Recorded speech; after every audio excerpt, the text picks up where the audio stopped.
Del poder, por supuesto, con el maestro Alfonso Zárate.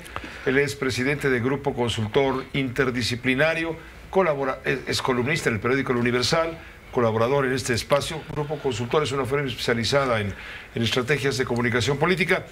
Estaba leyendo, antes de entrar contigo en este espacio, en este segmento, estaba leyendo las declaraciones insistentes de la Barra Mexicana Colegio de Abogados, señalando que obviamente se oponen a lo que ellos llaman la vulneración del Poder Judicial. Dicen que la comunidad jurídica está francamente preocupada. El titular de la Barra Mexicana, Víctor Olea Peláez, dice que la Constitución establece claramente que el Poder Judicial tiene la misma jerarquía que los poderes legislativo y ejecutivo y por lo tanto no puede ni debe quedar sujeto a decisiones partidistas. En fin, son algunos de los puntos que hemos venido tratando en la última media hora con gente como tú, que le entiende muy bien a todo esto, y la audiencia y yo queremos que tú nos expliques un poco más sobre esto que se está leyendo en unos sectores de la población como una venganza del presidente de la República contra un poder, en este caso el poder judicial. Otros dentro del poder ejecutivo o cercanos a Morena y a su política encabezada por López Obrador lo ven como un beneficio de la transparencia y del ahorro y de la austeridad y una aplicación de la ley y no lo califican como venganza. Aquí se escuchan todas las voces. Yo pienso, en primer lugar, que el presidente tiene razón cuando habla del desprestigio del Poder Judicial. Creo que hay muchas evidencias de que hay mucha corrupción en el Poder Judicial, fundamentalmente del fuero común, fundamentalmente el Poder Judicial local, que en ocasiones actúa bajo consigna de los gobernadores, que no es absolutamente independiente. Pero yo haría una gran distinción con el Poder Judicial Federal, que me parece que es altamente profesional y en donde creo que la mayoría de los juzgadores son respetables, profesionales y honestos. Pero la pregunta efectivamente es, ¿qué es lo que explica esta actitud tan dura, tan severa del presidente de la República respecto del Poder Judicial y particularmente de la Suprema Corte de Justicia? Yo diría que detrás de esta impugnación a la Corte es porque no es una Corte cortesana. Es decir, el presidente de la República esperaría construir, y a eso se ha dedicado estos últimos 5 años, el país de un solo hombre. Yo creo que si nosotros observamos todas las acciones del jefe del Ejecutivo, han sido acciones tendentes a concentrar el poder, ya que los otros poderes constitucionales, desde luego el legislativo y desde luego el judicial, estén a su servicio. No puede aceptar disonancias, no puede aceptar voces discordantes, porque todo eso altera lo que para él es una misión que le viene del Creador. Es algo que no estoy seguro de haber comentado. Una suerte de iluminación. Sí, Pepe. Hay una experiencia que tuvo lugar hace muchos años cuando López Obrador era presidente del PRI en Tabasco. Y en aquel momento el líder de la Confederación Campesina en el estado de Tabasco lo invitó a un día de campo a orillas del río Grijalva. Y acudió López Obrador, y estando allí el líder campesino le dijo: ¿por qué no nos damos un chapuzón? Y decidieron meterse al río. Cuando López Obrador intenta salir, hay una corriente que lo retiene. Hace un segundo intento por salir y de nuevo esa corriente interna lo baja. Y un poco exhausto, casi pensando en que es su última oportunidad para salir a la superficie, invoca a Dios. Y en ese momento logra salir.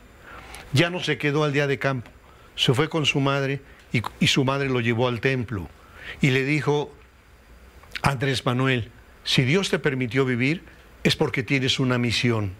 Y yo creo que aquella experiencia mística en el río Grijalvo tiene mucho que ver con la explicación de este personaje que cree que tiene una misión que le encomendó el Creador. Y en ese sentido, bueno, pues no respeta prácticamente a nadie que no coincida con su proyecto, y asume que todas las instancias están comprometidas con apoyar lo que él llama cuarta transformación, que en sí mismo, Pepe, es una enorme desmesura, porque cuando habla de cuarta transformación se está refiriendo a la primera, que fue la independencia, la segunda, que fue la reforma juarista, la tercera, que fue la revolución, y esto sería la cuarta transformación.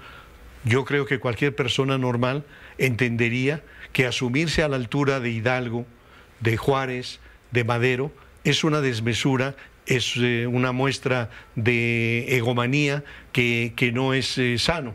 Pero bueno, regresando al tema del recorte a los recursos, de los fideicomisos, de los Poder Judicial. Yo diría que ¿qué parecería explicar esta decisión? Y yo creo que, en primer lugar, es la idea de mandar el mensaje de no se olviden quién es el que manda. Entonces, el que manda soy yo. En segundo lugar, castigar la insolencia de la Suprema Corte de Justicia de la Nación de cumplir con su responsabilidad, que la responsabilidad de la Corte es preservar la constitucionalidad de los actos y ser un factor de equilibrio con los otros poderes. De contrapeso. Así es. Y luego lo tercero es la posibilidad de utilizar todos esos recursos en sus pensiones sociales. Y aquí me gustaría desagregar un poco el tema. ¿Por qué?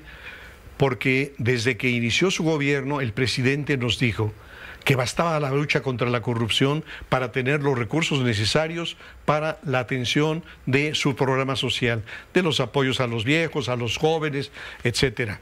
Bueno, resultó con que el combate a la corrupción no fue tal o no dio resultados. Sabemos muy bien que son muchos los escándalos de corrupción, de desviación de recursos, de funcionarios que entregan contratos a sus familiares o a las amistades de sus familiares con sobreprecios. Más del 80% de los contratos se otorgan de dedo, sin licitación. Entonces la corrupción no le funcionó. Y como no le funcionó para tener los recursos necesarios, el siguiente paso fue desaparecer instituciones. Y entonces desapareció ProMéxico, el Consejo Nacional de Promoción Turística, el Instituto del Emprendedor, para utilizar esos recursos para las pensiones sociales. Y tampoco le alcanzó. Lo siguiente fue establecer un programa draconiano de ahorro en administración pública y tampoco le alcanzó. Lo siguiente fue instruir al SAT, lo que me parece formidable, que aquellos que se rezagaban, los grandes contribuyentes evasores o defraudadores fiscales, que los apretara con la amenaza de la cárcel. Eso funcionó, obtuvieron extraordinarios recursos, inusuales el SAT, pero tampoco alcanzó. Lo siguiente fue desaparecer más de 100 fideicomisos. Hay análisis... Hace un par de años, ¿sí? Sí, que señalan que a la hora de vaciar estos recursos de estos fideicomisos, digamos, de un guardadito que tenía uno de ellos de más de 200,000 millones, se redujo a aproximadamente 23,000 millones. Es decir, los exprimió totalmente y tampoco le alcanza. Entonces, en este momento está tratando de utilizar esos 15,000 millones de estos fideicomisos para lo mismo. Y ahora es mucho más importante que antes, porque esos recursos mantienen a sus clientelas y hay estudios, la doctora María Amparo Casar lo ha señalado claramente, que vinculan la recepción de los apoyos económicos con el comportamiento electoral.